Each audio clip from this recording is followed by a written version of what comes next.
Hey there, do you dream of escaping into a book? Maybe your escape includes a cozy cabin in the mountains or a magical town along the coast. Either way, you're in the right place. Welcome to Literary Escapes with me, Becky.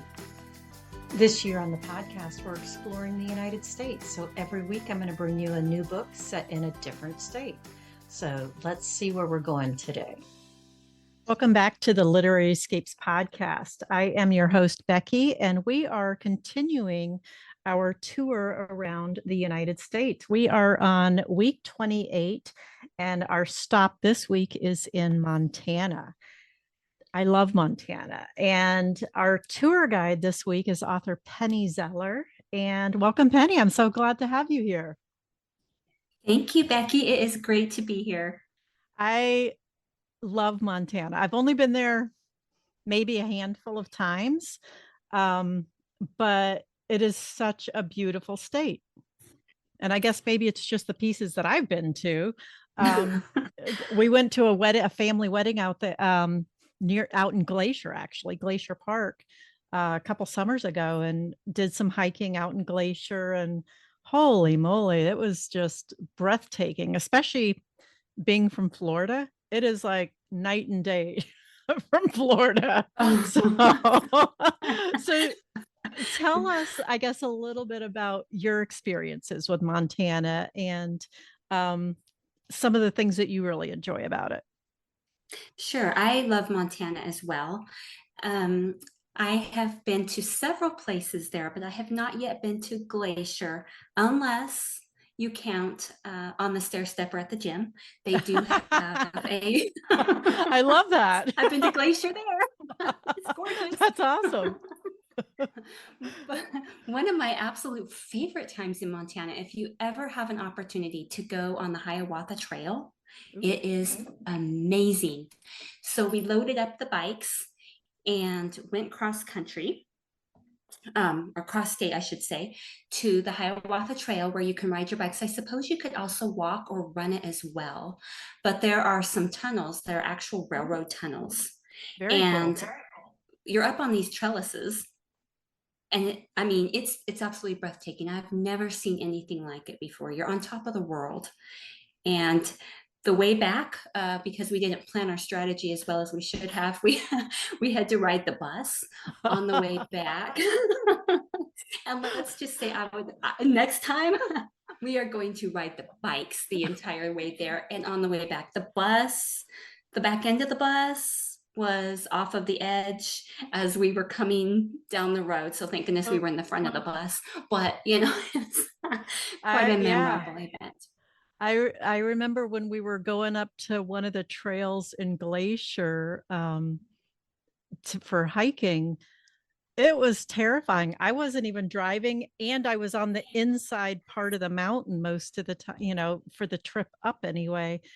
It's terrifying. Yes. Man. Yes. Holy moly.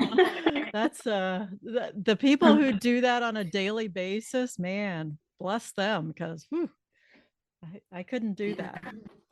Yeah, and the driver was calm. It was just thank some of goodness the for that, passengers, right? yours truly, who was not very calm.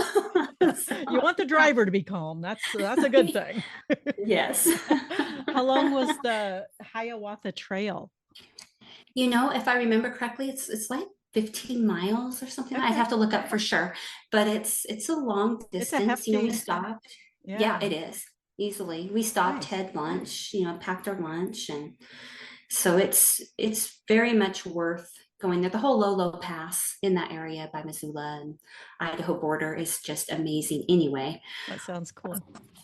Yeah, that sounds my only other experience. Well, we've been to Montana in various different places, but the only other exciting experience was when we were coming back from Canada and we were had to emergency land in Helena because of electrical storms. Oh my! And they put us on a bus, and the guy showed the movie Speed on the bus. What an amazing choice. I don't know. I think Montana's very exciting. So. That is so funny.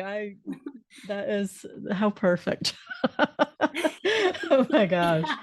I hope the guy just it was a sense of humor thing, not a I hope so. He was like he could be old enough to be my great grandfather. So That's hysterical. Oh my gosh. That's so funny. So it's from what I can tell in reading about you and poking around, it seems like you've been a writer most of your life in a lot of different ways. Would you agree with that? yes, I actually wanted to be a writer since I was in second grade. I love that. So I've come a long way since writing stories about Muffy the dog and also Bible story commentary. So I've come a long way since those days. But yes, I've always wanted to be a writer. I love that. You started with like magazine articles, right? Yes. Yes, I was a photojournalist while my girls were little. Oh, cool. And that gave me a lot of insight. And it's really interesting because I actually started out writing the nonfiction um, Yeah. articles for the magazines and then two nonfiction books, which has helped me with fiction because fiction is my first love. Okay. So That's a completely different styles of writing, though, right? it is completely Yeah. different. That's so interesting. And with magazine articles, I would think that because you have a word limit, and I would think you'd have to be super concise with like your word choices and what you're saying to get across what you want to. Yes, and it's especially interesting as you know, interviewing people all the time, people can be long-winded. And so shortening that, to make it concise, but Yeah, to and still still make get it what they're trying to say across. right. Yeah, Yeah. that's so interesting. And that I would think was it hard to go from that to more long form to use more Not words? really. I think I might be naturally a little more wordy, so it Okay, wasn't okay. too. So it was a nice little leap. Okay. And then when you go from nonfiction to fiction, you have, I guess, depending on what POV you're writing in, more interiority and get more into people's thoughts versus just what's happening. And so that had to have been interesting also. Yes, and as you know, we writers are always on the lookout for characters, so Indeed. that helps too when we're making them a well-rounded individual in the book. So Right. So how did you make the jump from articles to nonfiction to fiction? So after a couple of nonfiction books, well, I first started out with a children's book, and that wasn't the way I was meant to go, obviously, which is fine. Yeah. And then the nonfiction books, and then I've always loved Christian romance, and so especially historical. So after a really bad car wreck, I was already starting to get into that anyway with the fiction writing. So after a really bad car wreck, while I was recovering from that, I started to write, and ironically, a series in Montana, my Montana Skies series. Okay. So Mackenzie, the first book in that series, um, came to life and was picked up by Whitaker House for a Wow. 3-book contract. So that was really exciting. So that's where it all started. And there was no looking back. I will put nonfiction on my blog and stuff, but fiction is my love.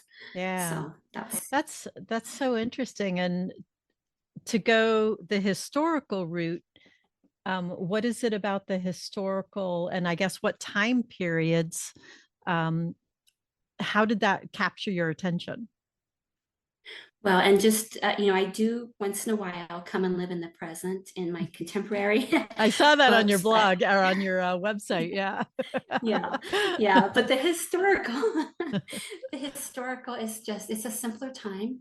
Hmm. And while it requires so much more research, I mean, for contemporary, it's a lot easier because I can use whatever words I want, other Right. than if I use rad, they'll think I'm stuck in the 80s or something. But, Exactly. Yeah. pretty much I can use whatever words I want.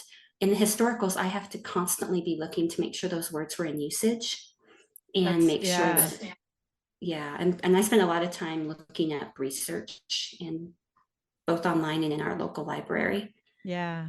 But Where I love historical. That's awesome. I love historicals too. I think that all different time frames I've read, and I enjoy them all because of people like you who do all that research so that I can enjoy a really good story. So thank you. Yeah. And I love the 1880s.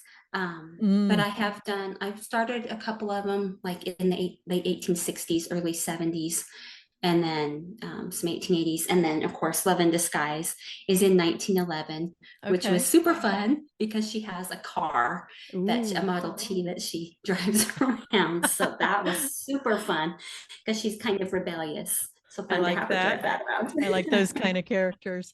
I thought I was talking to an author one time, and her book was considered historical, and it was like 1970s. And I was like, ooh, Whoa, ouch. that's historical For somebody apparently, but for somebody. I found that almost offensive, but you know. Maybe for our kids, I mean, they think we're old, you know. Exactly. Like, geez. Man. A little harsh, but I guess it was a while ago. Yeah, but that is still. harsh. So what was your first so your first book was Mackenzie Montana Skies, right? Is that Yes. okay? And so you have, gosh, like almost like 8 or 10 series now, right? Let's see. Yeah, about 6 or 7 of them. Yeah, Yes. that is so I like amazing. series better than Mhm. the standalones. Yeah. As a reader, I love series because you get to know a community more than just a character and a story. And in your series, do they tend to stay in the same town with different people from the community, or how do you handle them? For Love in Disguise, there's a second one that's coming out in December. So they'll both be in the same fictional town in Montana. But for my Wyoming Sunrise series, because I always stay in Wyoming, Montana, and Idaho, I did give them some little towns around the area. Okay. So, and my Idaho series, those two actually stay in the same town as well. So it just varies. That's nice. Yeah. As a reader, I like getting to know an area, and especially if you can interconnect things at all and have another character from another book or even another series pop in. That's always a blast. I don't know if yours are able to do that or not, but I think that's a lot of fun as a reader to Yes. get those little Easter eggs, I guess. It is fun. But the scary thing is every time you write a book, you're like, oh, that person needs a book too. And everybody that you put in, you have to remember like everything you wrote about them. Oh, yes. That's a Yes, readers challenge will notice. Yes. because readers are going to know, and they're going to let you Oh, know when you yeah. mess up, which is awesome. It is. They're paying attention. That's good. Exactly. Always kind of fun and funny. So tell me about the Hollow Creek series, Love in Disguise, because that's the book that Sure. we're going to be reading in the book club. So tell me about that one. Sure. This one was so much fun to write because she is just she's rebellious because her parents were, she's from a well-to-do family. So she's going to kind of do things her way a little bit. And she first marries a man who later passes away, who's much older than she is, that her parents have chosen for her. Sure. So, because, society, Mm-hmm. to be in societal norms back then. So then she's living just, hanging out on her ranch in Montana. And there is a neighbor who's very annoying.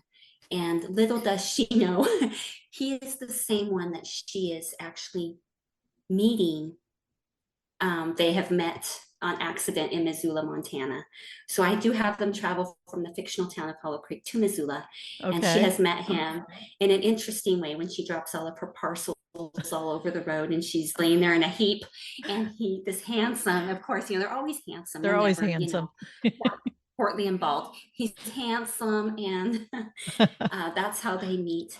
He doesn't know that he's her neighbor because Okay. for certain reasons they both kind of hide their true identity.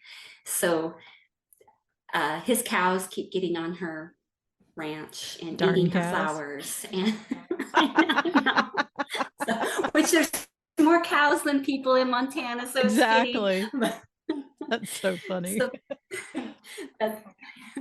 and we have, her hat gets ruined, so he has to go into the women's clothing store and get her a new hat, and there's all kinds of humor there.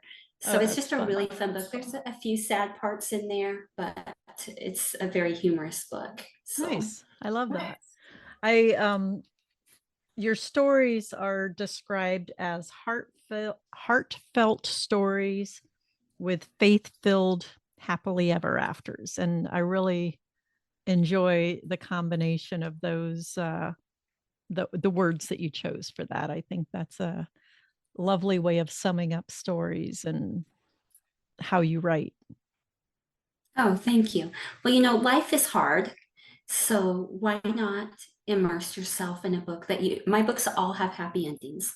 Yeah. So we may go through a little bit, and Emily, the main character, does go through some difficult challenges, but in the end, it's all going to work out.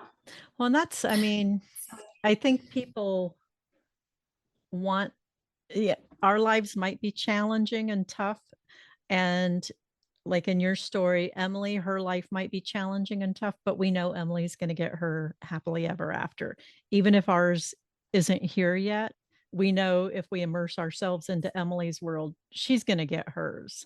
And I think that's a powerful thing that we need these days. And there's probably never been I think they're always appropriate, but personally, I find myself drawn to romance because of the happily ever after. Yes. And who wants to have a sad ending? Exactly. You've invested all of this time in these people, Emily and Thad, and you want them to. Exactly. That's certainly my way of reading. I enjoy, when characters get there happily. So thank you for continuing that, because that's what I like to read. So me too. So when you read, do you read historicals? Is that your preferred, or are you all over the place? I love historicals. I love to read them. I also love suspense. And recently, probably in the last 2 series, I've added some suspenseful moments in there. So at first I thought maybe I was going to maybe write suspense. This was several years ago, but that wasn't the path I was supposed to take. So I've been putting suspense in some of my historicals, and that's been a lot of fun. I would imagine. Yeah, I love suspenseful stories. Are they enough suspenseful to be romantic suspense, or just have some suspense in them? I would say they just have some suspense. They're, I would say, just historical, but there always has to be a hero, right? We have to have heroes, and so the hero has to do his job of rescuing. Absolutely. And I can imagine in historical books, there's all kinds of wonderful ways for him to rescue. So, oh, yes. That has to be a lot of fun to come up with. That's awesome. So, what are you reading right now? So, I just started on a book by Cindy K. Stewart, actually, that's a World War II historical. And that's not what I write. Yeah. So that's kind of fun. And then I have another one that I'm hoping to read soon by Elizabeth Goddard that is a suspense. Okay. And a third one on my shelf right now is one by Kim Vogel-Sawyer, which is an historical novel. So that's yeah. awesome. Okay. So yeah, I guess I sort of am all over the place. That's nothing wrong with that. I enjoy reading all kinds of things too. So that's kind of fun. One of my favorite historicals, World War II type authors is Madeline Martin. She has a Regency stuff that she writes, but she also has some historical fictions, or I guess they're all historical, but World War II type that are more women's fiction. And they're all book centric in some way, bookshops, bookstores, librarians, that kind of thing. And Cool. they're really good. So if you're ever looking for someone new to read, I highly recommend her books. Very cool. Yes, I love reading the World War II ones. I don't think I could ever write them in that era. I Yeah. just kind of like to hang out in the late 1800s, early 1900s, but it is a it is a great time to read about. Yes. Yes. So many interesting stories, and her stories have strong female characters like yours do. And I love that. So Yes, I do too. good stuff. Good stuff. Penny, thank you so much for joining me today. It has been a lot of fun talking to you, learning more about your books and the state of Montana. And I appreciate you being part of the book club. Thank you so much for having me. It's been a lot of fun. Yeah, good talking to you.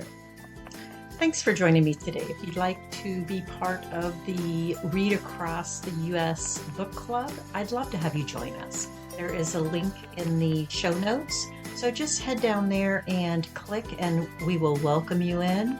So see you in the book club, I hope. Have a great day, and we'll see you next week with a new episode.